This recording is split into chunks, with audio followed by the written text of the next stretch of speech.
Como ontem o senhor foi uma... É?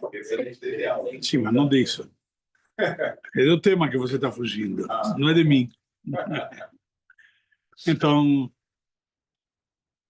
ontem fizemos um show mais introdutório, que a gente falou, não conseguimos passar sequer terminar o primeiro parágrafo, então vamos voltar hoje, então emendar, continuar continuar, não, começar o capítulo 4 do livro.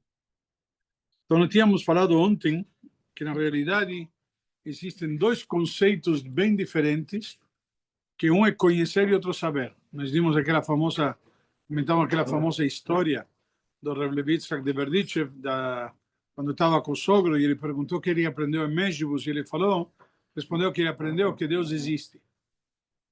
E aí até a empregada sabia que Deus existe. Ele falou, ela diz, eu sei.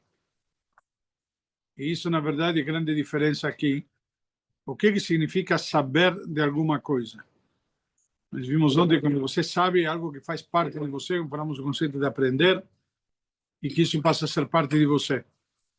E esse sentido muito mais profundo, então, aquele ele distingue como saber e vivenciar, na realidade, saber e vivenciar. Quando você já sabe algo, ele faz parte de você e vivencia isso. Então, quando nós falamos que tudo vem de Hashem, saber que tudo vem de Hashem é um pouco...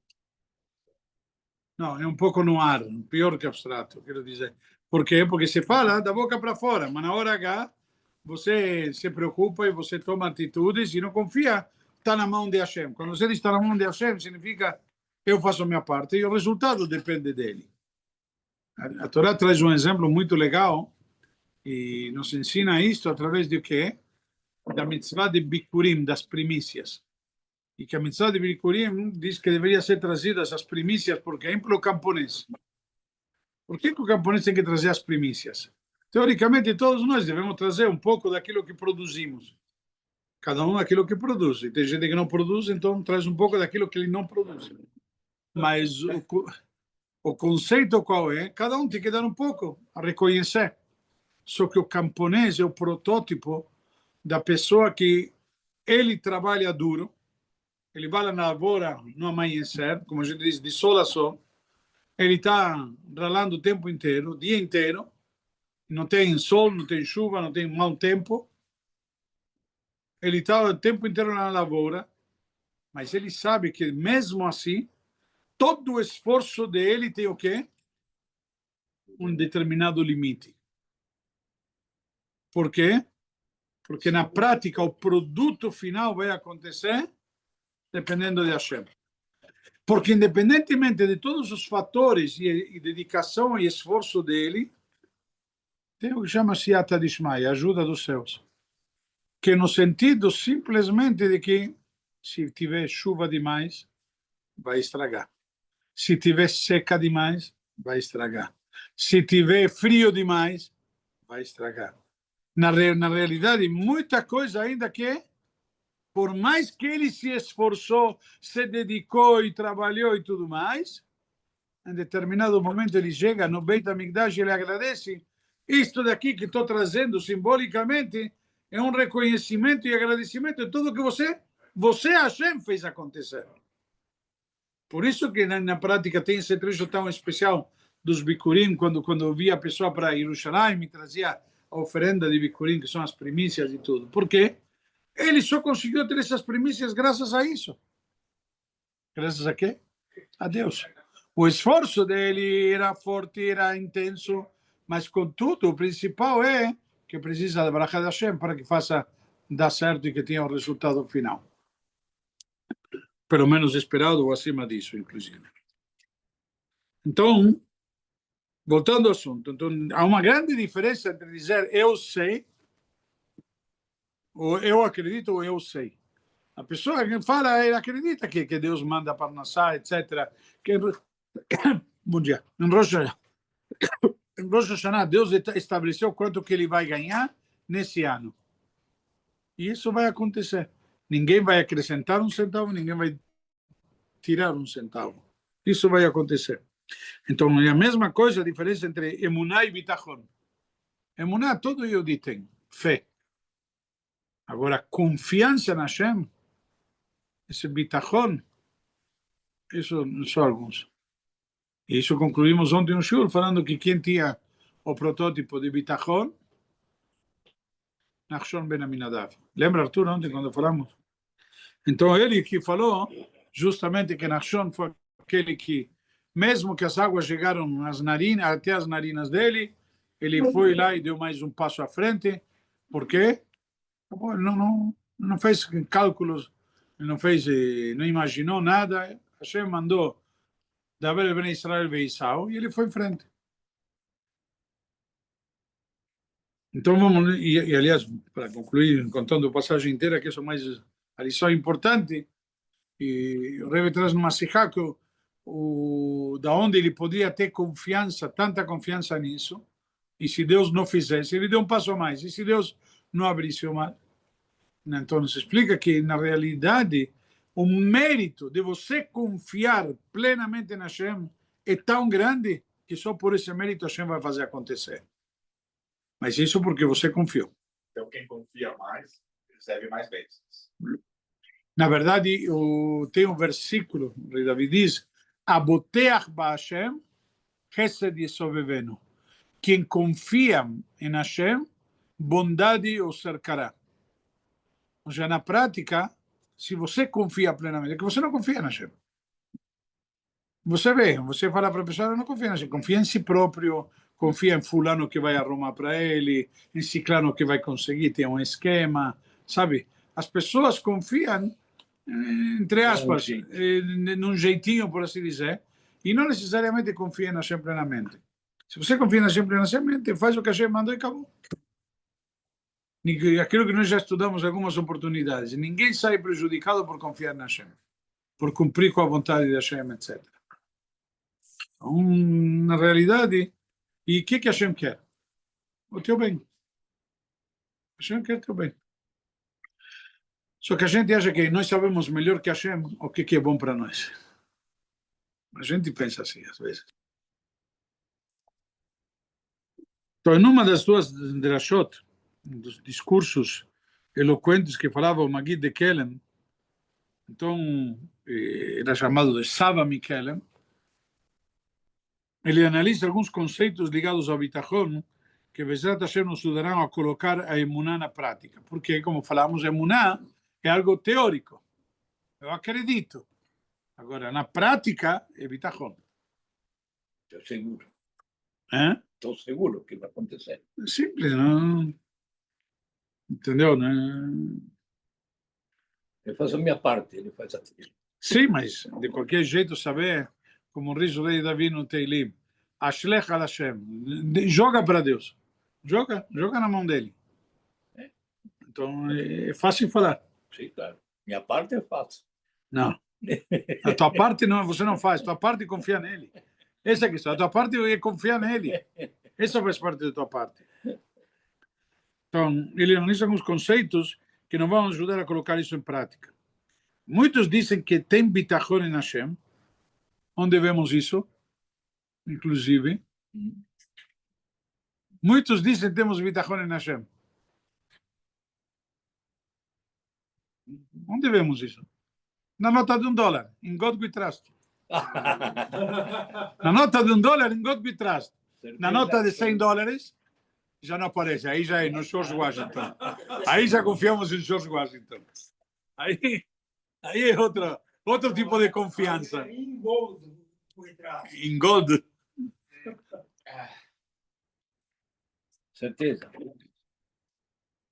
Por isso que o Bitcoin é virtual, não tem... Ninguém confia nem em Deus, não se trata de Bitcoin. Mas é o que mais dá dinheiro, né? Mas, vamos lá, então, muitos dizem que tem bitachon, mas, na verdade, com seus atos demonstram o contrário. Não fazem por maldade, Chas Shalom, mas principalmente por não saberem exatamente o que é bitachon. E dessa forma, como não dominam esse conceito, não conseguem colocá-lo na prática. A pessoa que vai perder o avião, sei lá o que, qualquer situação, ele fica nervoso, ou tem que fazer um pagamento, ou tem qualquer compromisso, ele fica alterado e ele fica apreensivo, ansioso. Então, na prática, por quê? Vai ser o que a gente tem que ser, o que a gente determinou, acabou. Ele vai com calma e sossego. Por exemplo, se perguntamos ao senhor Borgo, não me imagina você, não? Eu fiz a versão ashkenazi, aqui está escrito Baruch, mas é Borgo. Então, de onde vem seu sustento? Se perguntar para ele de onde vem seu sustento, ele certamente responderá. Por que pergunta? Você sabe que eu tenho uma loja que fica perto da sinagoga, com produtos de ótima qualidade. Então, espero que você venha me visitar. As mercadorias são lindas, vale a pena. E depois, ele ainda, porque ele é um homem que tem muito bitachon, aí acrescenta e fala, olhando para cima, fala, Baruch Hashem, ele me proveu sustento com abundância e brachá. Primeiro fiz uma propaganda, te falei todos os produtos que eu tenho, etc. E depois, Baruch Hashem, ele que me dá a brachá. Podemos dizer que esse senhor Baruch acredita em duas forças. Hashem, mas primeiro em sua loja. E isso é chamado de, Deus nos livre, que chama de Avodat Zarah, o Shituf. Shituf tem um tipo de Avodat Zarah, de idolatria, que é chamada Shituf. O que significa Shituf? Tipo parceria. Parceria. Sociedade. O que significa? Tem Deus, mas por via das dúvidas, se não deu certo, eu tenho outro. Tem outra fonte. Ou seja, Hashem é uma fonte. Mas por via das dúvidas, e nós encontramos isto, Deus nos livre, na profecia, quando ele veio o profeta e reclama com o povo de Israel, dizendo, até quando vocês vão estar pulando dos dois lados?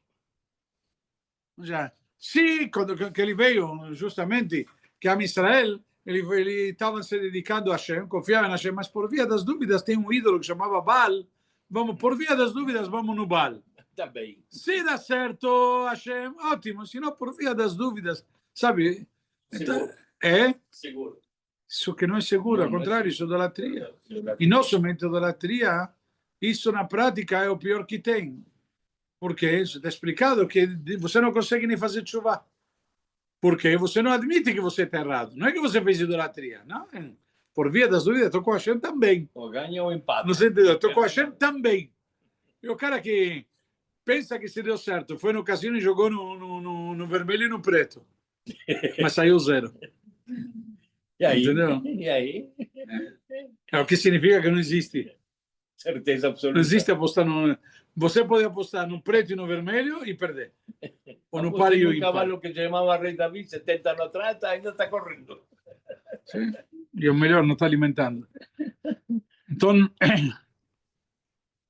pois nós, Yehudim, devemos acreditar com fé plena na Kadosh Baruch Hu e somente nele. Porque que ele sozinho fez, faz e fará todos os atos deste mundo. Então, assim, nosso sustento vem apenas dele.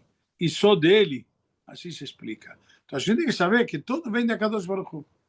Que nem quando você vai a Hashem, quer que você vai no médico, como diz que Hashem, Kol HaMachala Shesamti B'Mitzrayim Lo Asim Alecha Ki Ani Hashem Rofecha, assim diz a Torá, eu sou Deus que te cura, mas que diz a Torá, Rashi comenta lá, não me está trazendo na Gemara, Mikan Nitna Reshut La Rofe Le Rapot. Aqui que se deu o poder ao médico de curar. O que significa? Quem cura realmente é Hashem. O médico não é um intermediário, ele é um instrumento. Ele tem que pedir para Hashem uma brachá de que ele acerte, de que faça certo. Que ele possa diagnosticar direito e o remédio, a dosagem, enfim, tudo. O tratamento, mas tudo começa por quê? Principalmente pelo diagnóstico. E o diagnóstico? Então ele precisa da ajuda da Hashem. Então, dessa forma, concluímos que a resposta daquele que tem bitachon a Kadosh Baruch Hu para a pergunta deveria ser: o meu sustento vem de Hashem. Ezri meim Hashem, ou se chama em Varetz.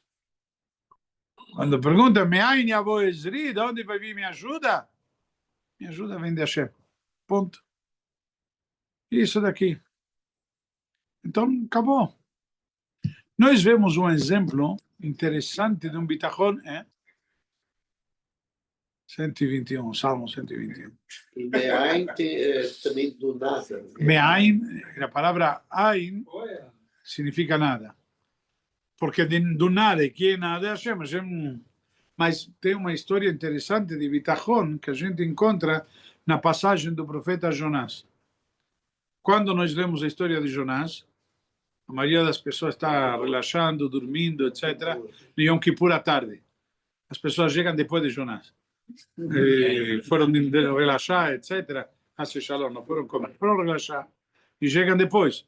Mas quando tem a leitura da Torá à tarde, um trecho mais, talvez mais importante e elevado, tem a leitura do Maftir, que lemos o trecho da Haftará, toda a Haftará, aliás, de Jonás. E quando lemos a Haftará de Jonás, a Torá nos conta que justamente Jonás, a Torá não, a Haftará, que Jonás tem um episódio, ele foge de Hashem. Ou ele tenta de fugir de Hashem. Porque na prática não consegue. E num dos episódios, quando ele tenta de fugir de Hashem, ele vai e pega um barco que vai para onde? Não, o barco que vai para onde? Ele tinha que ir para Nínive. Para Tarshish. Tarshish, que é mais ou menos a região da Líbia, no norte da África. Ele vai para lá, o barco, e no meio do mar tem uma tempestade muito grande, ao ponto que o pessoal começou a entrar em parafuso. E começaram a jogar coisas fora, e cada um rezar para seu Deus e tudo mais. O que estava acontecendo com Jonás nessa hora? Quem se lembra? Ele sentou e ele deitou para dormir, estava lá embaixo. Na boa. Aí todo mundo viram isso e falaram, cara, você não vai rezar? Não se preocupe, eu sei que nada vai acontecer. Meu Deus que está vindo atrás de mim. Como que isso? Mas o que quero trazer aqui, não é contar a história de Jonás, mas o que nós vemos aqui? Ele confiava na Hashem, ele sabia que não conseguia fugir de Hashem. Ele sabia que nada de ruim ia acontecer. Ao ponto que depois jogaram também no mar, ele desesperou? Não. Ainda ele foi engolido por quê? Pela baleia. Ele foi engolido pela baleia e o que acontece? Na boa! Ao contrário, dentro da baleia tinha água, peixe, teve uma dieta saudável, light. E depois ele, no final, topou e aí ele chegou em salvo a Nínive, que precisava falar a missão dele e tal. Mas o que vemos aqui? Num episódio. Um ato de quê? De confiança plena. Ele sabia que nada de ruim ia acontecer. Porque ele está reservado para uma missão especial que a gente tem para ele.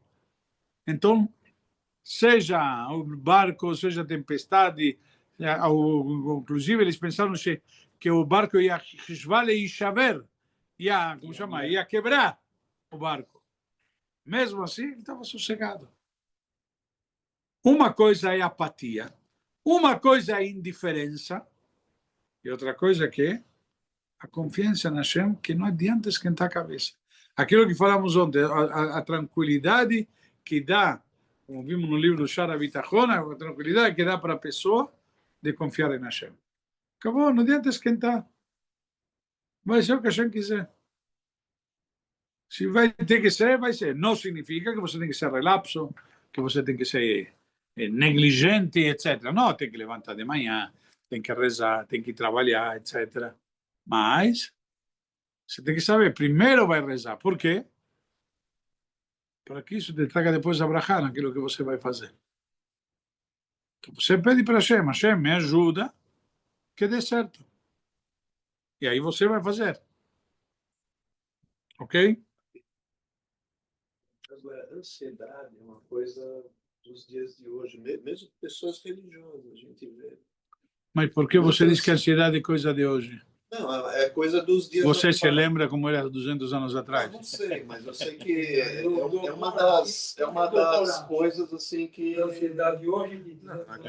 Fala de ansiedade. Não, a ansiedade já existia. Tem todo... Eu acho que... Calma. Começou a existir agora. É que é uma coisa que está muito em Não, evidência. o que acontece, talvez eu vou tentar...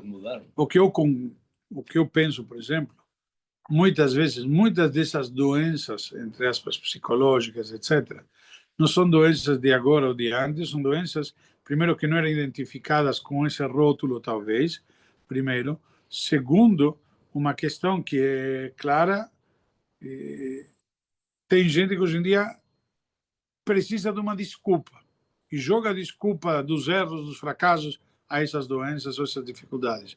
Por exemplo, o pobre não tem tempo para ter depressão, ele precisa sair trabalhar.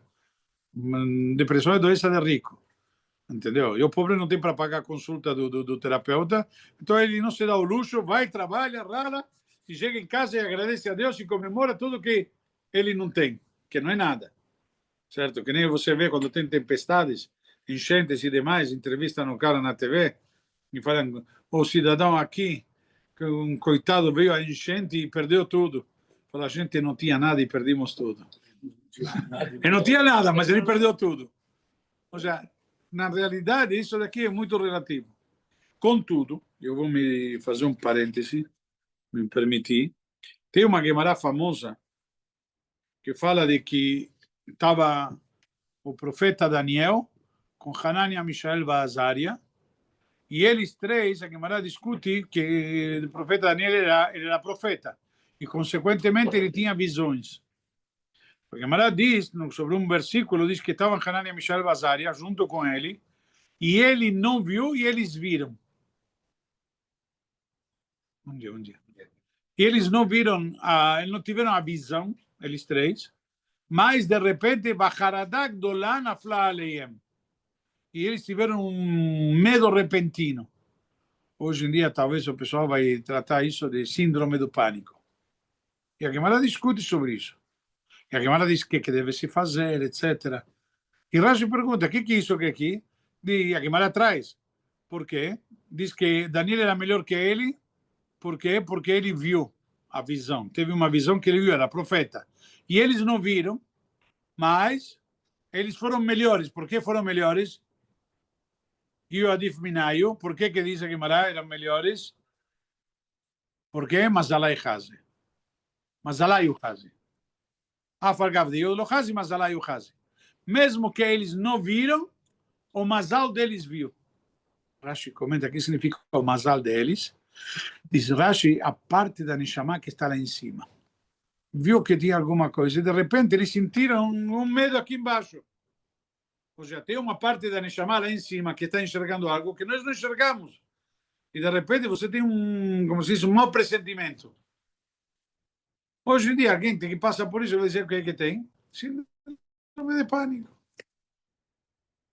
Estou sendo talvez muito leviano para rotular, mas basicamente é um dos sintomas e dos rótulos da síndrome de pânico. E a Guemará diz, não, ele viu algo. E a Guemará diz, então, o que ele faz, etc., como deve fazer, como deve se comportar, e o que deve fazer nesse caso. Então, você vai dizer, isso é uma doença do século XXI ou do século XX? Não. Estou te falando, esse episódio está na Guemará, e não está na Guemará. A Guemará nos traz do Tanakh ainda, bem antes. Então, simplesmente, nós vemos que todas essas coisas existiam. Deus criou o ser humano com uma natureza. O que talvez hoje em dia a gente conhece muito mais coisas, ou se estudou, por exemplo, nos últimos séculos, sim, realmente começou a se estudar o que nós chamamos de doenças da alma, ou emocionais, e problemas das pessoas que têm esse tipo que você fala, ansiedades, etc. Que antigamente a pessoa talvez não se estudava dessa maneira, não tinha esse rótulo e demais. Entendeu? Eu acho que se você vai ver, eu comentei uma vez com o Arthur, os grandes pais da psicologia, ludoterapia, etc., todos Yehudim que estudaram em Yeshiva. E eles são os grandes, Freud, etc., estudaram, cresceram todos em ambientes estritamente religiosos. Estritamente religiosos. É? Também? O pai do Freud. Mas ele teve. A educação dele veio de quem? A base. Entendeu? Moreno. Moreno nasceu na Hungria, numa cidade 100% racídica. Já. No pai do. Como chama? Psicodrama. Alguma coisa estudei. É? Tem. Teve um, não me lembro agora, o nome fugiu, tinha um também que na época da guerra, o Rebbe mandou para ele, Isso, Viktor Frankl. Viktor Frankl, ele escreveu sobre o sofrimento das pessoas e tudo mais, etc. O filho Viktor Frankl, ele queria desistir. E o Rebbe mandou uma carta para ele incentivando, e mandou um Hassid visitá-lo, e tudo, uma história fantástica. Entendeu? E ele também, de novo, eu digo que tudo isso está na Torá. Então, quando você me diz tudo isso na prática são doenças de hoje em dia, incrível! Isso pode dizer aqui que não estuda a Torá. Porque, inclusive, talvez a gente tenha isso na Torá. Por exemplo, hoje em dia, tem um dos maiores rabinos que tratam sobre, por exemplo, terapia e tudo mais. Não sei se ouviram falar, Rabino Manes Friedman. E ele fala, é espetacular você ouvir falar. Entendeu? Eu te passo alguns reels dele, são espetaculares. E tantos outros rabinos, eu mando praticamente, ultimamente, quase no mínimo uma média de 2 por semana para o Arthur. São fantásticos. Tem rabinos aí que é incrível, eles dão aula. E de onde tiram tudo isso na Torá? E daí, hoje em dia, qualquer psicólogo poderia sentar e estudar a Torá. E hoje em dia tem pessoas que tratam, não sei chamar doenças da alma, não sei como chamaria em português, mas em Israel tem muitos que são rabinos que se dedicaram a isso, que viram, eles têm um dom, um feeling. Inclusive, semana que vem vai ter segunda-feira, em Israel, um seminário especial para terapeutas e tudo mais, com o Rabino Manis Friedman. Shalom Bait de alguma maneira. Shalom Bait também. Shalom Bait também. Quantos livros não tem de Shalom Bait? E onde está? Eu sempre gosto de mencionar, eu estudei uma passagem num livro, que é uma Sikha do Rebbe, na verdade, mas eu estudei num livro que escreveu um rabino que estudou comigo na Yeshiva, o rabino Yosef Karazik, um rabino de uma cidade em Israel, Karnei Shomron. E ele escreveu um livro sobre a Baita Yehudi. E lá ele conta, e acho que vale a pena porque pode ilustrar para muita gente uma lição interessantíssima. Ele traz uma passagem relacionada com Shalom Bait, que a gente aprende na Gebará, a famosa discussão em Beit Shammai e Beit Hillel. Uma das mais famosas discussões, eles discutiam muito, se um falava branco, outro falava preto, não tinha cinza, era simplesmente oposto. Então, tem uma das alahot que vimos agora há pouco, Hanukkah, como se acendem as velas de Hanukkah. Inclusive, nossos sábios estudaram que a palavra Hanukkah, escrita com 5 letras em hebraico, Het, Nun, Vav, Chaf, Ei, cada uma representa uma palavra. Hanukkah, Het, Nerot, 8, que vale 8. Nun, Nerot, velas. Vav, Va'alacha. Kav, Kebeit, Hei, Hillel. Ou seja, 8 velas e Alacha como Beit Hillel. Porque tinha uma discussão entre Beit Shammai e Beit Hillel. Beit Shammai sustentava que para em Hanukkah devemos na primeira noite acender 8 velas.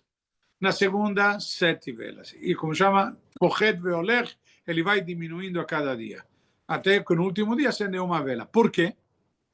Um milagre, quantos dias? No primeiro dia o azeite tinha potência para quantos dias? Para 8. No segundo, sobre o azeite para 7. No terceiro, sobre o azeite para 6. E ele vai decrescendo. Beit Hillel diz o contrário. A cada dia se acrescenta na prática um milagre. Então, no primeiro dia, sendo uma. No segundo dia, 2. Até que no oitavo dia, 8. Se nós vamos ver, a posição deles não tem nenhum ponto em comum. Por quê? Quando um acende 1, outro acende 8. Quando um acende 2, outro acende 7. Quando um acende 3, outro acende 6. Quando um acende 4, outro acende 5. Quando um acende 5, outro acende 4. Quando um acende... E assim, sucessivamente, vemos que não tem um ponto em comum. Os dois não se encontram nunca. Cada um tem seu fundamento. Não vamos discutir isso agora. Na prática, o que aprendemos de aqui? Surge uma pergunta muito interessante. Quando Beit Shammai, que sustentava que Beit Shammai é uma escola, todos os alunos, os discípulos, ok? Temos uma escola aqui, uma universidade inteira que sustenta que a primeira noite acendemos 8. Foram, discutiram com Beit Hillel. Beit Hillel diz, a primeira noite acendemos uma. Quantas velas acendia o pessoal de Beit Hillel, de Beit Shammai, quando chegava em casa na primeira noite de Hanukkah? Quantas velas acendiam? Eles acendiam uma. Eles sustentavam que tinha que acender 8. Mas uma vez que foi estabelecido que se acende uma, só acendemos uma. Por tradição. Não, por tradição não, porque isso foi a decisão final do tribunal. Alahá que Beit Hillel. Se alahá como Beit Hillel, não é uma questão de orgulho, não é uma questão do que eu quero, porque alahá é o quê? Fazer o que Hashem espera. O que Hashem está esperando? A conclusão de todo do tribunal, vamos dizer, foi Hashem quer que a primeira noite acendemos uma vela. E isso que temos que fazer. Não é uma questão de orgulho do que eu quero.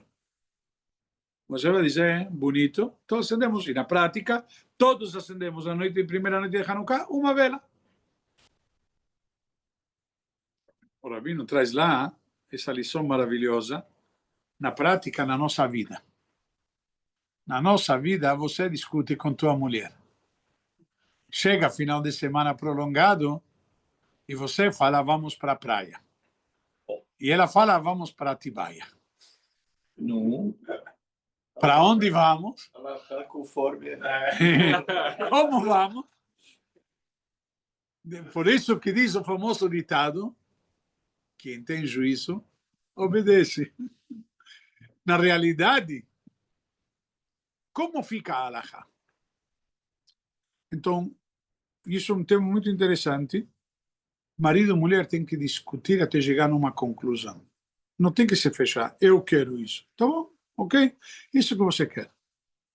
Mas esta lição de Beit Shammai e Beit Hillel é uma lição prática na vida.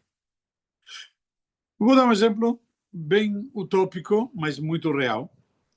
O cara chega no escritório, onde ele trabalha, e o que você vai fazer final de semana prolongado? Ah, nós vamos para a praia. Tá bom, só que chega em casa e vão para Atibaia. Na prática, vem na segunda-feira, pergunta ao colega, e como foi na praia? Ah, nem me conta, cara.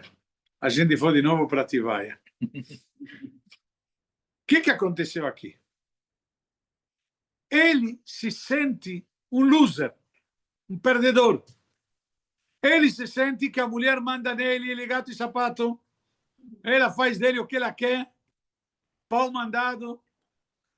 O que aconteceu aqui de fato?